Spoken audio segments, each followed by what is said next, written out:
इतिहास में ऐसी कई लड़ाइयां लड़ी गई जिसका मुख्य कारण दूसरे राज्यों पर अधिकार जमाना था।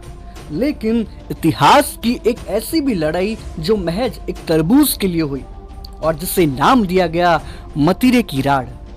दरअसल राजस्थान में तरबूज को मतीरा कहा जाता है और राड़ झगड़े को कहा जाता है, यानी तरबूज के लिए झगड़ा। मतीरे की राड़ नामक लड़ाई 1644 ईस्वी में लड़ी गई।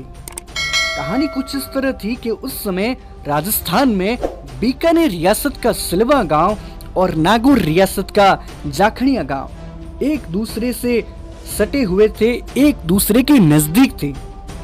जो बीकानेर रियासत और नागौर रियासत की अंतिम सीमा पर लगे हुए थे।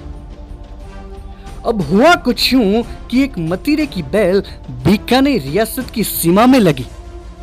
अब लेकिन उसका फल तरबूज नागौर की सीमा में जाकर लग गया। अब बीकानेर रियासत के किसान का मानना था कि तरबूज की बैल उसकी सीमा में है तो तरबूज उनका ही हुआ, लेकिन नागौर रियासत के किसानों का कहना था कि तरबूज उनकी सीमा में आकर लगा है तो वह उनका हुआ। अब इसी बात को लेकर दोनों रियासतों का झगड़ा शुरू हो गया।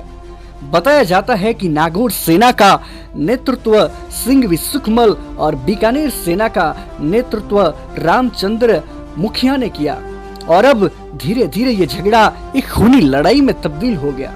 अब इस युद्ध के बारे में दोनों रियासतों के राजाओं को जानकारी नहीं थी। जब ये लड़ाई हो रही थी तो बीकानेर के राजा करण सिंह जी एक अभियान पर थे, तो वही नागौर के शासक राव अमर सिंह जी मुगल साम्राज्य की सेवा में तैनात थे। इस झगड़े की सबसे बड़ी खास बात ये थी कि दोनों रियासतों के नेतृत्वकर्ता अपने गांवों के किसानों के लिए, अपने लोगों के लिए समर्पित नजर आए। ये लड़ाई आत्मसम्मान और स्वाभिमान के लिए लड़ी गई।